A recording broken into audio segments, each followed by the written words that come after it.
இங்கே ஜாக் என்ற பெரிய பணக்காரனுக்கு வந்து ஹார்ட் டிரான்ஸ்பிளான்ட் ஆப்ரேஷன் பண்ணுறாங்க. மயக்க மருந்து எதுவுமே தராமல் கத்தியை வச்சு அவன் உடம்ப கட் பண்ணிவிட்டு ஆப்ரேஷன் பண்ணுறாங்க. அந்த வலியை தாங்க முடியாமல் ஜாக் வந்து படுத்துட்டு இருக்கான். இவங்க சீக்கிரமாக ஆப்ரேஷன் பண்ணுவாங்கன்னு பார்த்தா, ஆனால் அவன் உடம்ப வந்து கட் பண்ணிவிட்டு எல்லாமே வந்து பார்த்தோன்னா டைம் வேஸ்ட் பண்ணிவிட்டு பேசிகிட்டு இருக்காங்க. ஏன்னா இவன் சீக்கிரமாக சாகட்டும் அப்படின்னு சொல்லிட்டு உடனே வந்து என்ன பண்ணதுன்னு தெரியாமல் அவன் உடம்புல இருந்து அவனுடைய ஆத்மா வெளியே வருது. என்னையா பண்ணிட்டுருங்க, சீக்கிரமாக ஆப்ரேஷன் பண்ணுவீங்கன்னு பார்த்தா என்ன பண்ணிட்டுருங்க, இரு என் பொண்டாட்டிக்கிட்ட சொல்கிறேன்ட்டு என் பொண்டாட்டிக்கிட்ட போய் சொல்கிறேன்னு போகிறான்.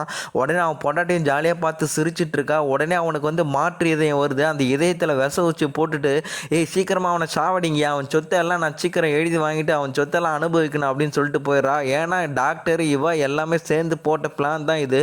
உடனே ஒரு கட்டத்தில் வந்து பார்த்தோன்னா அவங்க அம்மாவுக்கு இது எல்லாமே தெரிய வருது. உடனே அம்மா வந்து அவனுங்களுடைய இதயத்தை வந்து பார்த்தா அவன் மகனுக்கு கொடுத்துட்டு அவங்க இறந்து போயிடுறாங்க. நண்பர்களே, இந்த சேனலை சப்ஸ்கிரைப் பண்ணதெல்லாம் சப்ஸ்கிரைப் பண்ணிவிட்டு அப்படியே லைக் போட்டுருங்க.